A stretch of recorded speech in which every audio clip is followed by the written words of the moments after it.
La Bible en un an, le 31 mai, le deuxième livre de Samuel, chapitre 18, verset 1 au chapitre 19, verset 9 à le livre des psaumes, chapitre 119, verset 145 à 160, le livre des proverbes, chapitre 15, versets 26 et 27, l'évangile de Luc, chapitre 24, versets 13 à 53.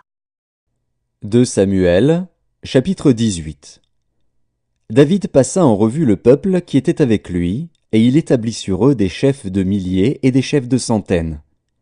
Il plaça le tiers du peuple sous le commandement de Joab, le tiers sous celui d'Abishaï, fils de Tseruja, frère de Joab, et le tiers sous celui d'Itaï, de Gath.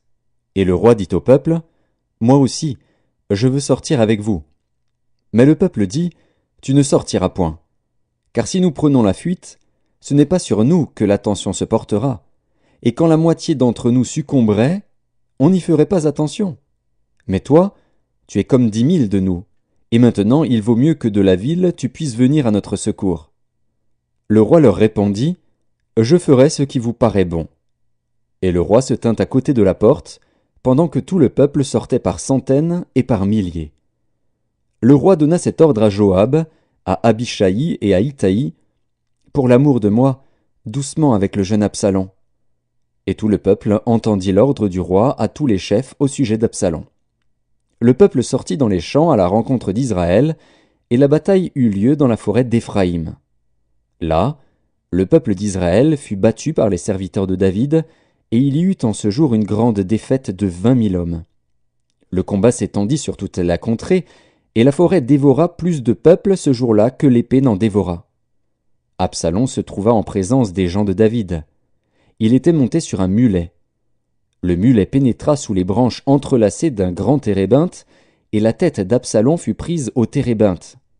Il demeura suspendu entre le ciel et la terre, et le mulet qui était sous lui passa outre.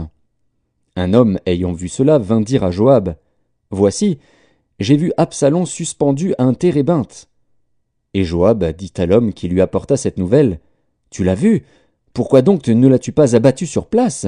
Je t'aurais donné 10 cycles d'argent et une ceinture. » Mais cet homme dit à Joab, « Quand je pèserai dans ma main 1000 cycles d'argent, je ne mettrai pas la main sur le fils du roi, car nous avons entendu cet ordre que le roi t'a donné, à toi, à Abishaï et à Itaï, prenez garde chacun au jeune Absalom. Et si j'eusse attenté perfidement à sa vie, rien n'aurait été caché au roi, et tu aurais été toi-même contre moi. » Joab dit, « Je ne m'arrêterai pas auprès de toi. » Et il prit en main 3 javelots, et les enfonça dans le cœur d'Absalom encore plein de vie au milieu du térébinthe. 10 jeunes gens, qui portaient les armes de Joab, entourèrent Absalom, le frappèrent et le firent mourir. Joab fit sonner de la trompette, et le peuple revint, cessant ainsi de poursuivre Israël, parce que Joab l'en empêcha. Ils prirent Absalom, le jetèrent dans une grande fosse au milieu de la forêt, et mirent sur lui un très grand monceau de pierres. Tout Israël s'enfuit, chacun dans sa tente. De son vivant, Absalom s'était fait ériger un monument dans la vallée du roi, car il disait, « Je n'ai point de fils par qui le souvenir de mon nom puisse être conservé. » Et il donna son propre nom au monument, qu'on appelle encore aujourd'hui monument d'Absalom. Achimaatz, fils de Tsadok, dit, « Laisse-moi courir, et porter au roi la bonne nouvelle que l'Éternel lui a rendu justice en le délivrant de la main de ses ennemis. » Joab lui dit, « Ce n'est pas toi qui dois porter aujourd'hui les nouvelles. Tu les porteras un autre jour, mais non aujourd'hui, puisque le fils du roi est mort. » Et Joab dit à Cushi, « Va, et annonce au roi ce que tu as vu. » Cushi se prosterna devant Joab et courut. Achimaatz, fils de Tsadok, dit encore à Joab, « Quoi qu'il arrive, laisse-moi courir après Cushi. » Et Joab dit, « Pourquoi veux-tu courir, mon fils? Ce n'est pas un message qui te sera profitable. »« Quoi qu'il arrive, je veux courir, reprit Achimaatz. Et Joab lui dit, « Cours. » Achimaatz courut par le chemin de la plaine, et il devança Cushi. David était assis entre les 2 portes. La sentinelle alla sur le toit de la porte vers la muraille. elle leva les yeux et regarda.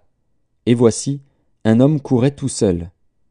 La sentinelle cria et avertit le roi. Le roi dit, « S'il est seul, il apporte des nouvelles. » Et cet homme arrivait toujours plus près. La sentinelle vit un autre homme qui courait.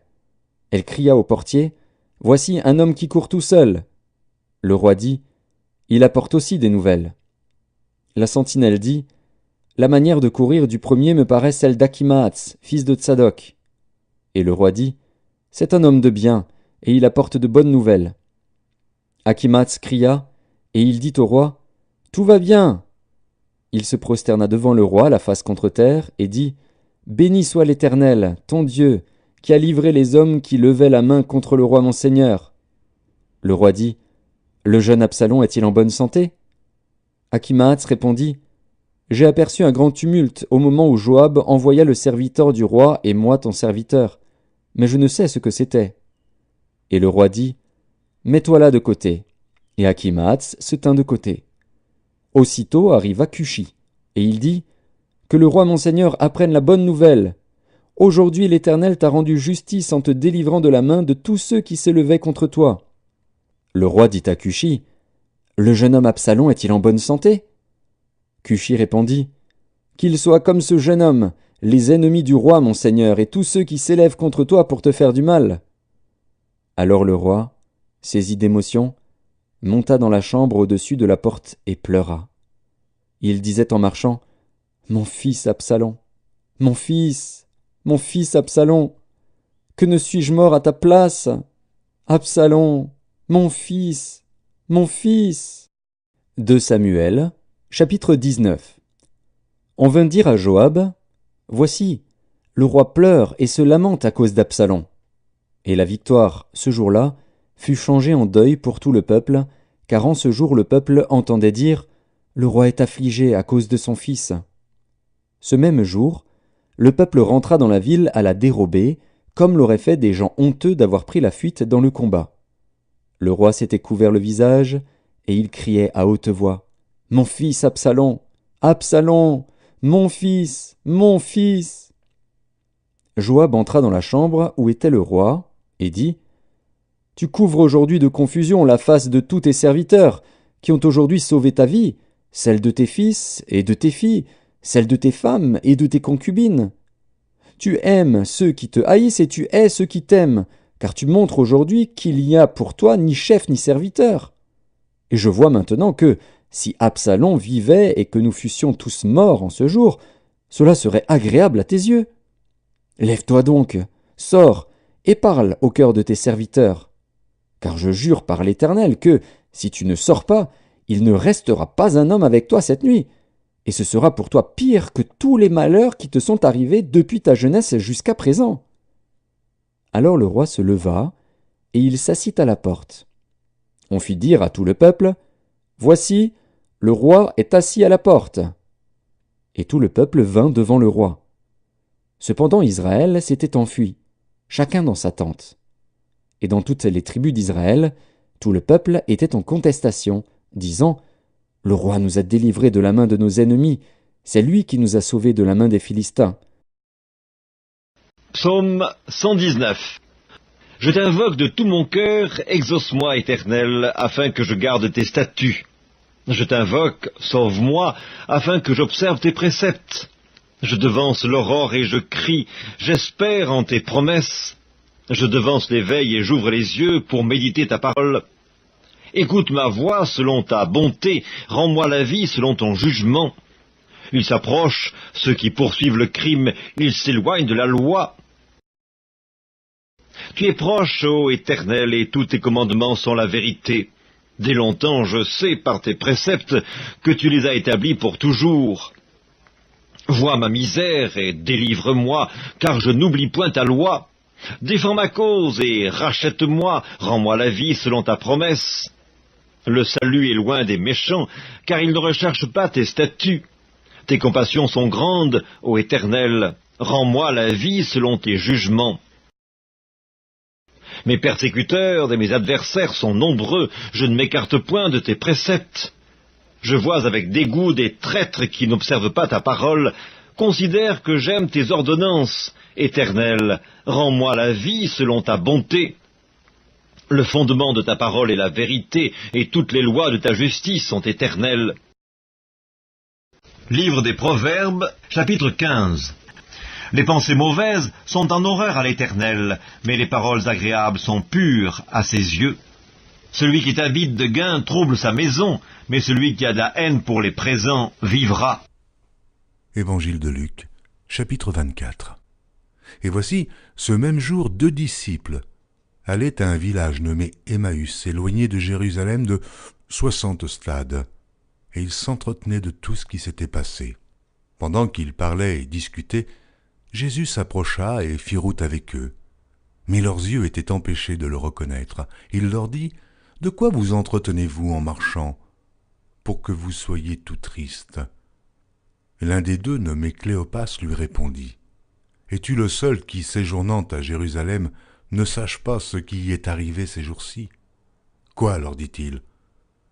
Et ils lui répondirent, « Ce qui est arrivé au sujet de Jésus de Nazareth, qui était un prophète puissant en œuvre et en parole, devant Dieu et devant tout le peuple, et comment les principaux sacrificateurs et nos magistrats l'ont livré pour le faire condamner à mort et l'ont crucifié. Nous espérions que ce serait lui qui délivrerait Israël. Mais avec tout cela, voici le 3e jour que ces choses se sont passées. Il est vrai que quelques femmes d'entre nous nous ont fort étonnés, s'étant rendues de grand matin au sépulcre, et n'ayant pas trouvé son corps. Elles sont venues dire que des anges leur sont apparus et ont annoncé qu'il est vivant. Quelques-uns de ceux qui étaient avec nous sont allés au sépulcre, et ils ont trouvé les choses comme les femmes l'avaient dit. Mais lui, ils ne l'ont point vu. Alors Jésus leur dit, « Ô homme sans intelligence, et dont le cœur est lent à croire, tout ce qu'ont dit les prophètes. Ne fallait-il pas que le Christ souffrit ces choses, et qu'il entrât dans sa gloire ?» Et, commençant par Moïse et par tous les prophètes, il leur expliqua dans toutes les Écritures ce qui le concernait. Lorsqu'ils furent près du village où ils allaient, il parut vouloir aller plus loin. Mais ils le pressèrent en disant, « Reste avec nous, car le soir approche, le jour est sur son déclin. » Et il entra pour rester avec eux. Pendant qu'il était à table avec eux, il prit le pain, et après avoir rendu grâce, il le rompit et le leur donna.